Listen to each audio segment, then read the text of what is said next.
안녕하세요. 네, 오늘 말씀은 마태복음 10장 24절부터 33절 말씀 함께 나눠보려고 합니다.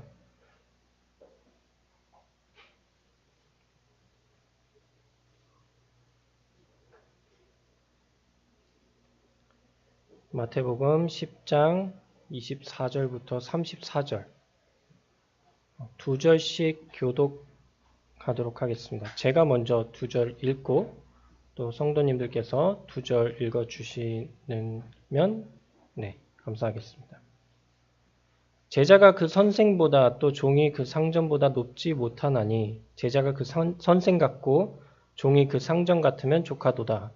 집주인을 바알세불이라 하였거든 하물며 그 집 사람들이랴.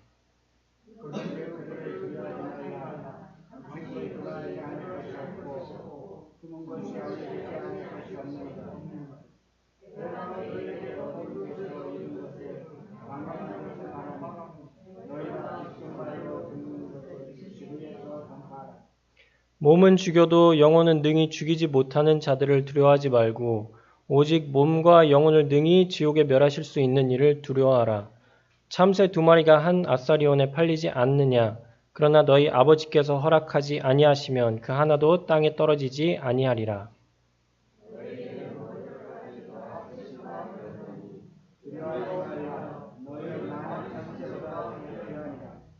누구든지 사람 앞에서 나를 시인하면 나도 하늘에 계신 내 아버지 앞에서 그를 시인할 것이요. 누구든지 사람 앞에서 나를 부인하면 나도 하늘에 계신 내 아버지 앞에서 그를 부인하리라. 네, 오늘 말씀의 주제는 두려워할 분을 두려워하라 라는 주제를 가지고 말씀을 나눠보도록 하겠습니다. 마태복음 10장 24절부터 33절까지 저희가 함께 읽었는데요. 이 말씀은 예수님께서 제자들에게 하신 말씀입니다. 그러나 이 말씀을 이해하기 위해서는 그 앞에 어떤 내용이 있었는지를 먼저 살펴볼 필요가 있습니다. 그래서 마태복음 10장 1절부터 한번 살펴보실 텐데요. 10장 1절부터 15절까지는 예수님께서 12제자를 보내시는 장면입니다. 예수님께서 12제자들을 불러서 귀신을 쫓아내며 모든 병과 모든 약한 것을 고치는 권능을 주시고 그들을 이스라엘 집에 잃어버린 양에게로 가라고 보내셨습니다. 이렇게 예수님께서 이스라엘 백성들에게 제자들을 보내시면서 그들을 보내신 목적을 7절과 8절에 말해주고 있습니다. 7절에 보면 가면서 전파하여 말하되 천국이 가까이 왔다 하고 첫 번째 목적은 천국이 그 왕 자신을 통해 임했다는 것을 알려주는 것입니다. 8절이 두 번째 목적입니다. 병든 자를 고치며 죽은 자를 살리며 나병 환자를 깨끗하게 하며 귀신을 쫓아내되 너희가 거저 받았으니 거저 주라. 제자들에게 주어진 두 번째 목적은 병든 자를 고치고 죽은 자를 살리고 나병 환자들을 깨끗하게 하고 귀신을 쫓아내는 것이었습니다. 그러나 여기서 이러한 일들을 하면서 조건을 다셨죠. 대가를 받지 말고 하라고 예수님께서 말씀하셨습니다. 예수님께서도 제자들에게 가르침을 주실 때 어떤 대가를 바라고 그들을 가르치지 않으셨습니다. 그리고 그들도 똑같이 받은 대로 하라는 것입니다. 왜냐하면 천국 복음은 공짜라는 것입니다. 그리고 이제 14절부터 보면은 예수님께서는 이제 12제자들이 이렇게 예수님을 통해서 보냄을 받았는데 세상은 그들을 미워할 것이라고 경고를 하고 있습니다. 14절에 그들을 영접하지 않는 사람들이 있을 것이라고 먼저 말씀해 주고 있고요. 그리고 17절부터는 그들이 받게 될 실질적인 핍박과 어려움에 대한 경고를 말씀해 주고 있습니다. 17절에 그들을 삼가라. 그들이 너희를 공회에 넘겨주겠고 그들의 회당에서 채찍질하리라. 18절 또 너희가 나로 말미암아 총독들과 임금들 앞에 끌려가리니 이는 그들과 이방인들에게 증거가 되게 하려 하심이라. 23절입니다. 또 너희가 내 이름으로 말미암아 모든 사람에게 미움을 받을 것이나. 예수님께서는 제자들을 보내시면서 천국이 가까이 왔음을 전하고 또 예수님께서 행하신 권능을 똑같이 행하게 하시는데 이 일을 했을 때 고난이 따라올 것을 말씀하십니다. 예수님께서 명령하시는 일을 잘 수행하는데 어려움은 왜 따르는 것일까라는 의문이 생길 수도 있습니다. 예수님께서는 전지전능하시고 또 이 세상의 주인이시고 왕이신데 예수님 말에 순종하는데 어려움이 따르는 것은 표면적으로만 보면 이상할 수 있다고 생각이 됩니다. 제가 이제 회사를 다니는데요. 회사에서 이제 상사가 직원에게 일을 시킬 때 공짜로 일을 시키지 않습니다. 사장님이 저에게 이제 월급을 주죠. 대가를 주고 저에게 일을 시킵니다.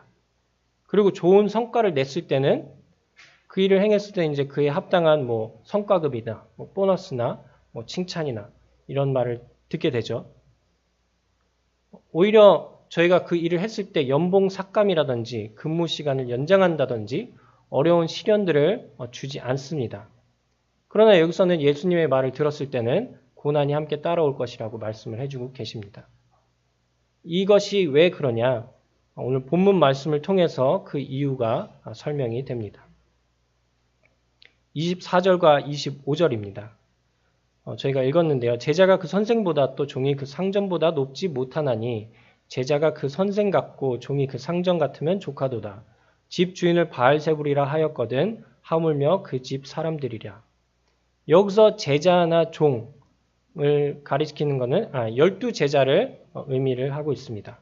선생이나 상전은 예수님을 의미하고 있죠. 물론 이 말씀이 제자들에게 말씀하신 것이지만 우리에게도 똑같이 적용이 될 수 있는 말씀으로 보고 있습니다. 종이 그 상전보다 높지 못하는 것처럼 12제자들도 예수님보다 높지 못하다는 것입니다. 그렇기 때문에 그 종이 그 상전 같으면 족하다. 그 상전만큼만의 대우를 받으면 만족할 것이다. 그리고 나서 집주인을 바알세불이라 했다. 그리고 그 집 사람들이라고 말씀하시는데 이 바알세불이라 불린 집주인은 예수님을 말씀해주고 있습니다.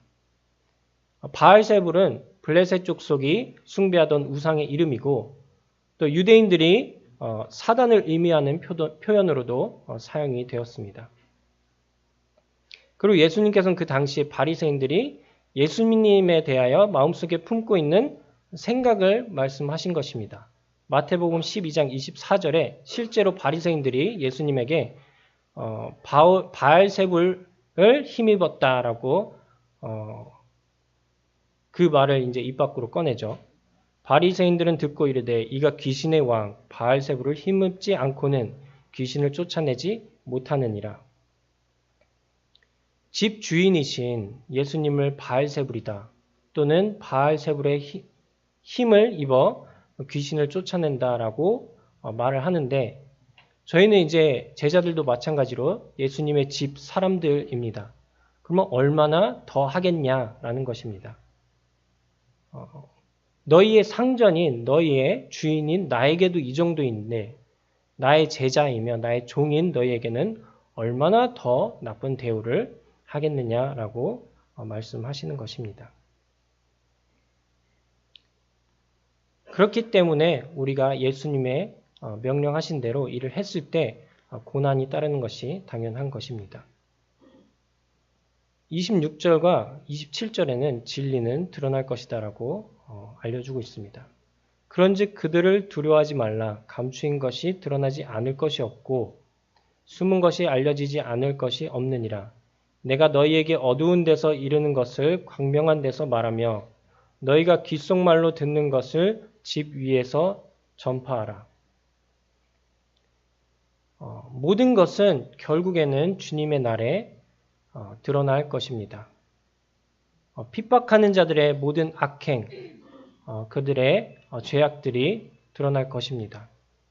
그리고 예수님께서 명령하신 이 복음을 전하는 것, 그리고 예수님께 순종한 자들의 일들도 모두 드러날 것입니다. 우리에게까지 들려온 복음을 광명한 데서 그리고 집 위에서 전파하는 것이 예수님의 우리에 대한 명령이십니다.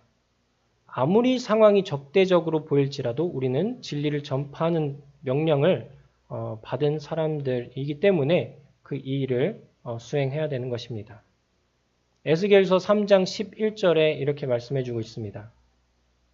사로잡힌 내 민족에게로 가서 그들이 듣든지 아니 듣든지 그들에게 구하여 이르기를 주 여호와의 말씀이 이러하시다 하라.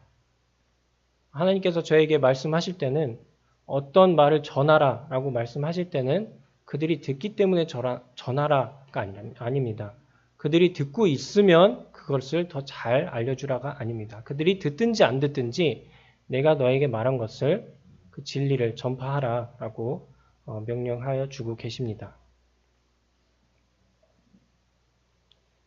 28절에는 몸은 죽여도 영혼은 능히 죽이지 못하는 자들을 두려워하지 말고 오직 몸과 영혼을 능히 지옥에 멸하실 수 있는 일을 두려워하라라고 말씀해 주고 있습니다. 제자들에게도 말씀해 주고 있는 것이고 저희에게도 똑같이 적용할 수 있는 말씀입니다. 세상으로부터 고난을 받는 첫 번째 이유는 우리가 그리스도인이기 때문입니다. 예수님의 집 사람들이기 때문입니다. 이 그리스도인들은 그리스도는 유대인으로부터 바알세불이라 불렸습니다. 그리고 우리는 그 집 사람들이기 때문에 하물며 그 집 사람들이랴. 우리도 똑같은 대우를 받게 되는 것입니다. 그리스도를 적대하는 사람들이 그 집 사람들에게 똑같은 대우를 하는 것은 당연합니다. 그리고 우리가 세상으로부터 핍박을 받는 이유 두 번째는 우리가 그리스도를 전파하기 때문입니다. 우리가 광명한 데서 말하며 집 위에서 복음을 전파했을 때 그들이 우리를 싫어할 것입니다. 그리고 그들이 우리에게 할 수 있는 가장 큰 방해는 우리의 몸을 죽이는 것입니다. 세상의 시각에서는 그리스도는 적입니다. 그리스도가 적이지 않으면 내가 하는 모든 것, 내가 하는 생각들이 모두 틀린 것이 되기 때문에 세상은 그리스도를 적이라 판단합니다. 그렇기 때문에 그리스도를 전하는 모든 사람들은 나의 입장에서는 적이 되는 것입니다. 즉 고난을 피하고 싶다면 그리스도를 전하지 않으면 되는 것입니다.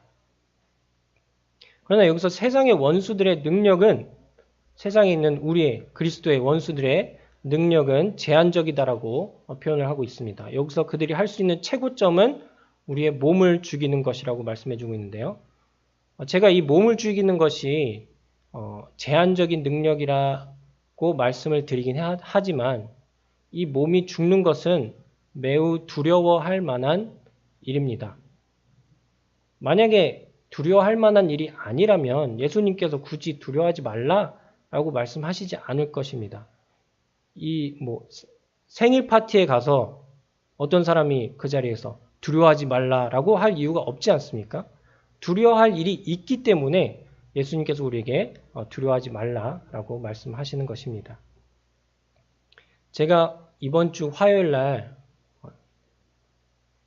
화요일이니까 지난주죠. 지난주 화요일 날 장례식을 다녀왔는데요. 이제 조암수정교회 이제 성도님께서 소천하셔서 장례식을 다녀왔습니다. 제가 한국에 처음 왔을 때 참석한 교회가 조암수정교회입니다. 20살부터 한 약 5년 동안 대학생 시절을 거기서 보냈는데요.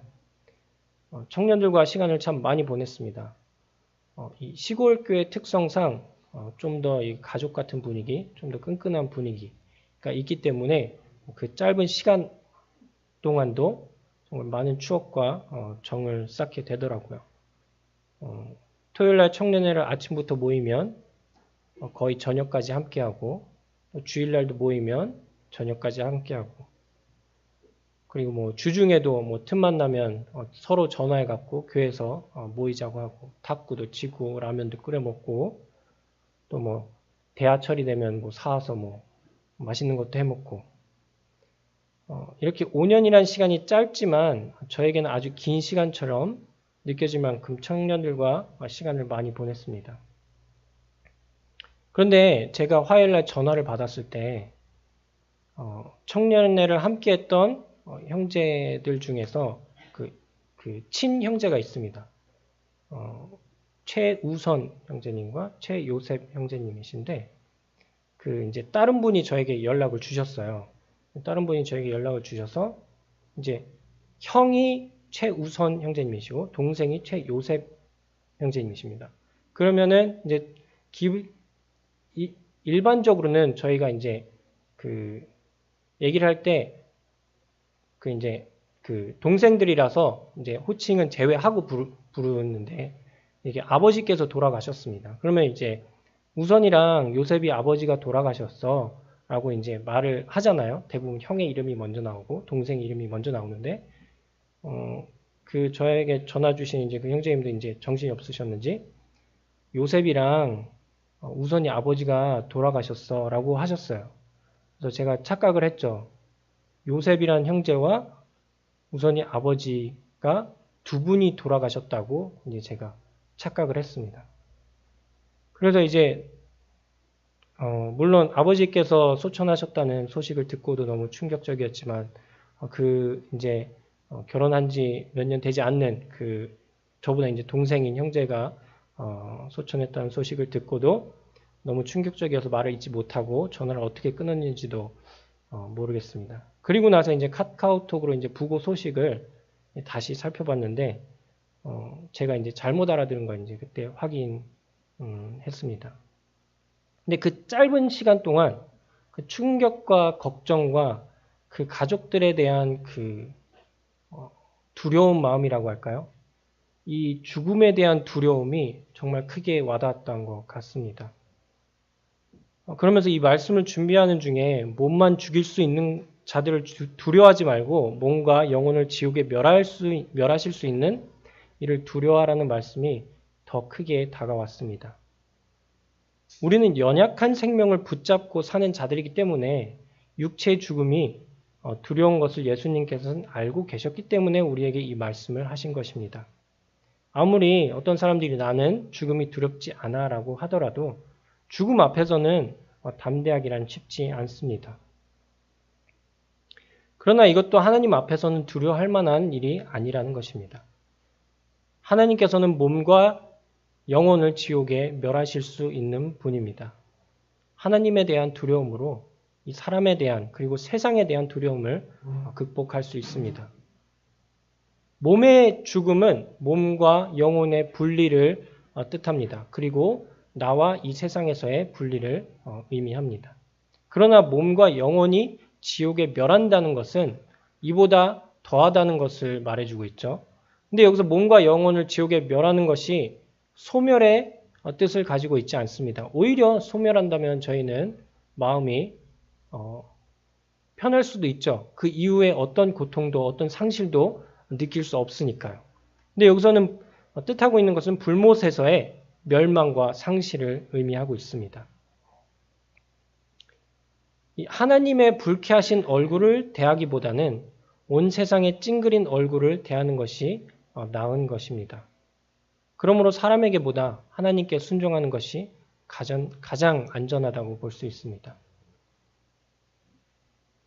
그런데 우리는 문제가 발생하면은 우리 주님을 바라보기보다 그 문제에 집중하는 경향이 있습니다. 마태복음 14장 28절 함께 보시겠습니다. 마태복음 14장 28절부터 31절.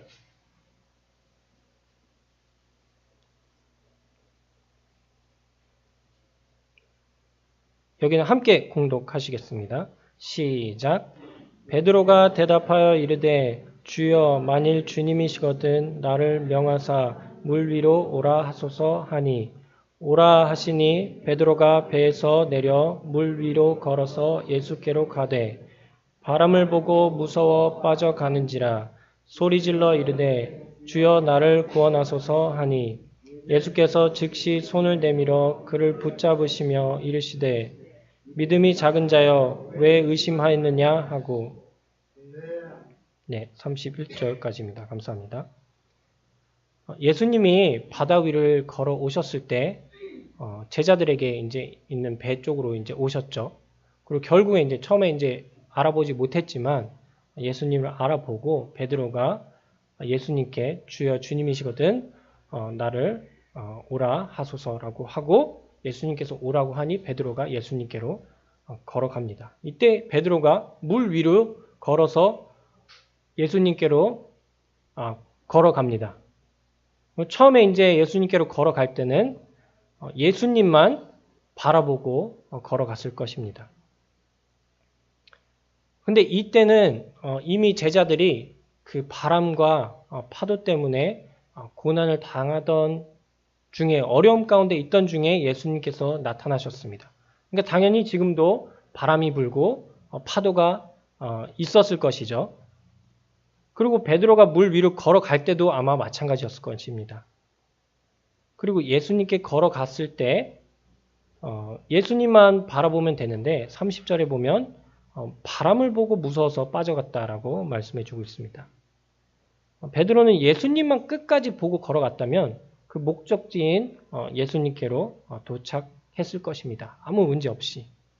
그러나 중간에 그가 겪고 있던 문제를 바라보게 됩니다. 바람을 보았고 그때 물에 빠지기 시작했다고 기록되어 있죠. 그가 문제를 바라보았을 때 그 문제는 바로 해결되지 않습니다. 오히려 여기서 더 큰 문제를 불러일으킵니다. 하지만 여기서 베드로가 잘한 것은 그때라도 다시 예수님을 보았다는 것입니다. 예수님께 살려달라고 했을 때 즉시 손을 내밀어 그를 붙잡아 주십니다. 우리가 겪는 어려움들은 우리를 괴롭힐 수 있습니다. 괴로울 수 있어요. 하지만 우리가 예수님을 바라본다면 우리를 해할 수는 없습니다. 그리고 예수님께서는 우리의 믿음을 원하시고 믿음으로 그 일을 해결하시길 원하십니다. 하지만 우리가 정말 위험에 빠져 있을 때 더 이상 우리의 힘으로 빠져나올 수 없을 때 예수님께서는 도움을 청하면 즉시 구원의 손길을 내밀어 주십니다. 그렇기 때문에 우리는 문제를 바라보지 말고 예수님을 바라보아야 합니다.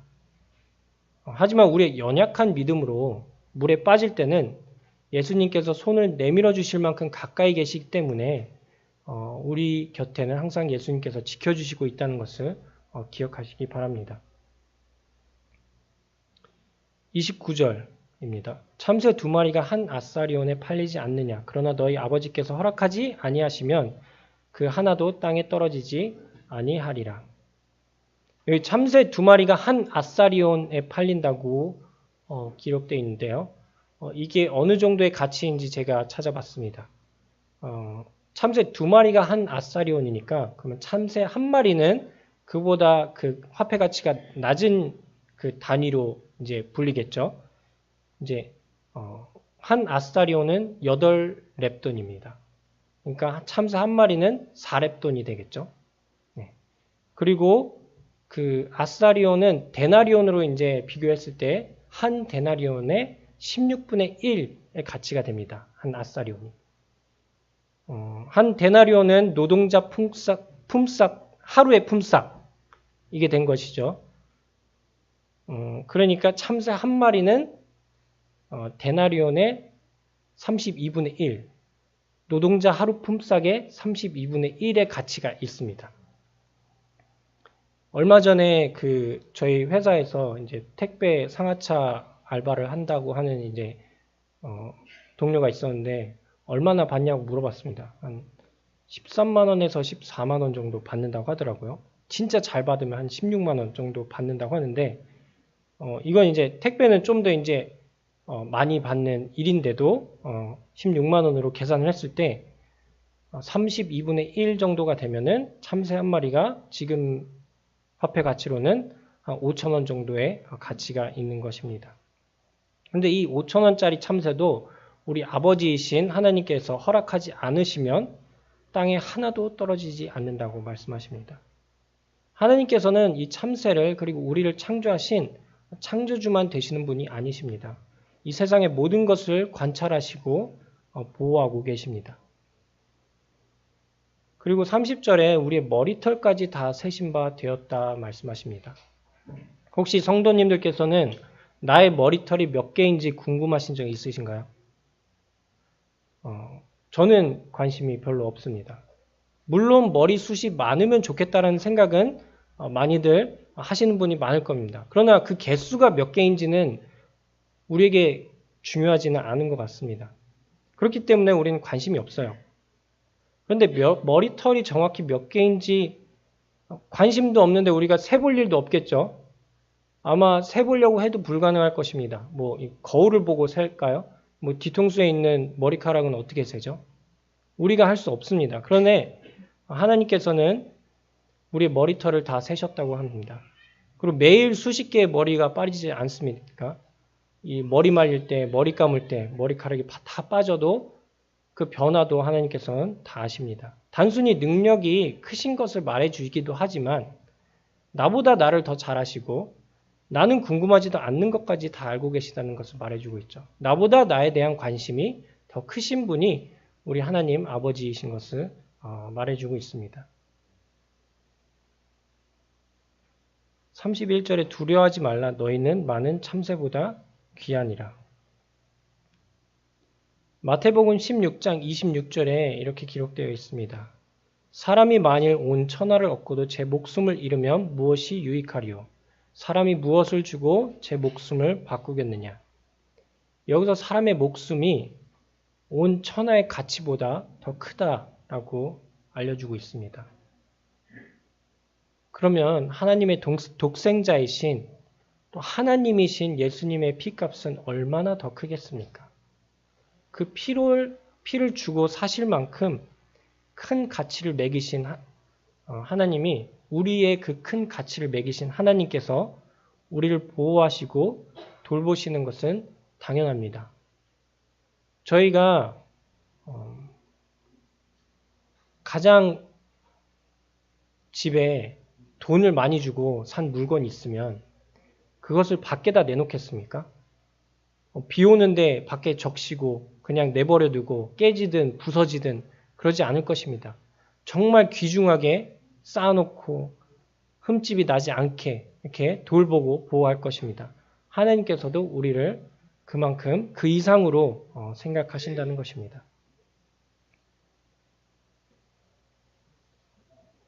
32절과 33절입니다. 누구든지 사람 앞에서 나를 시인하면 나도 하늘에 계신 내 아버지 앞에서 그를 시인할 것이요. 누구든지 사람 앞에서 나를 부인하면 나도 하늘에 계신 내 아버지 앞에서 그를 부인하리라. 여기서 시인하는 대상인 그를 시인할 것이라고 했는데 그는 세상에 보냄을 받은 제자들이나 우리들을 가리키고 있지 않습니다. 복음이 전해지는 대상인 사람들을 가리키고 있는 것입니다. 그리스도를 믿을 뿐만 아니라 사람들 앞에서 그 믿음을 시인해야 한다는 것입니다. 그런데 이렇게 했을 때 세상으로부터 핍박과 고난을 받을 수 있습니다. 세상은 그리스도를 싫어하고 그 집 사람들을 싫어하는 것은 당연합니다.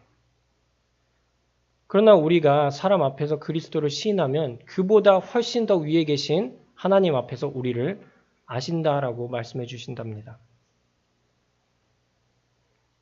우리가 사람 앞에서 그리스도를 시인함으로 받을 고난의 두려움을 극복하고 믿음을 고백하면 우리의 몸과 영혼을 지옥에서 멸하실 수 있는 하나님 앞에서 우리를 시인하실 것입니다. 세상에서는 주고받는 것이 확실합니다. 모든 것에 가치가 매겨져 있죠. 요즘 계란 한 판이 한 10,000원 정도 하더라고요. 그리고 세계 3대 진미 중 하나인 캐비어 중에서도 가장 비싼 캐비어가 1kg에 1,500만 원이 된다고 합니다. 그런데 어떤 사람이 계란 후라이를 하나 해주면 이 캐비어 1kg를 준다고 하면 반응이 어떠실 것 같습니까? 당연히 바로 계란이 지금 없으면 어디서라도 구해갖고 와서 후라이를 해주고 그 캐비어를 받지 않겠습니까? 근데 우리가 사람 앞에서 그리스도를 시인하면 그리스도께서는 하나님 앞에서 우리를 시인하겠다고 하신 것은 이보다 더 놀라운 일인 것입니다. 그리고 그리스도를 부인한다는 것은 어느 한 순간, 연약해진 순간에 베드로처럼 예수님을 부인했던 것처럼 그 순간을 의미하는 것이 아니고 복음을 받아들이지 않는 그 사람들을 가리키는 것입니다. 그리스도께서 나를 하나님 앞에서 시인한다는 것은 정말로 놀라운 일이지만 그의 반대로 나를 부인한다는 것은 그만큼 절망적인 일인 것입니다. 앞서 말씀드린 것과 같이 복음이 우리에게까지 오기까지는 정말 많은 예수님의 집 사람들, 그리스도인들의 고난과 핍박과 어려움이 있었고 그렇기 때문에 나에게까지 전해진 것입니다. 혹시 아직 그리스도를 주로 시인하지 못한 분이 있다면 왜 이렇게까지 어려움을 당하면서까지 복음이 전해지는 것이 끊어지지 않았을까 생각해 볼 수 있는 시간이 되었으면 좋겠습니다. 그리고 이미 그리스도를 나의 구주로 영접하신 성도님들도 다시 한번 그 가치를 생각해 볼 수 있는 시간이 되길 바랍니다. 기도하고 마치도록 하겠습니다.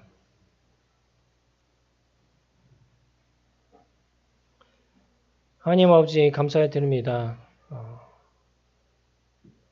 참 하나님께서 저희를 얼마나 가치 있게 생각하시는지 이 시간을 통해서 다시 한번 생각을 해보게 됩니다. 저희보다 저희를 더 잘하시고 저희보다 저희를 더 사랑하시는 하나님께서 참 그것을 저에게 알게 하심에 감사드립니다. 참 세상에는 두려워할 만한 것들이 너무 많습니다. 그러나 세상이 저에게 줄 수 있는 그 시련은 하나님께서 저에게 주실 수 있는 시련보다 크지 않음을 생각하게 됩니다. 참 저희를 사랑하시는 하나님을 항상 바라보고 저희 주변에 있는 세상이 주는 그 어려움을 바라보지 않도록 저희의 마음을 항상 이끌어 주시기를 기도를 드립니다. 이 시간 허락하신 것 감사드립니다. 예수님의 이름으로 기도를 드립니다. 아멘.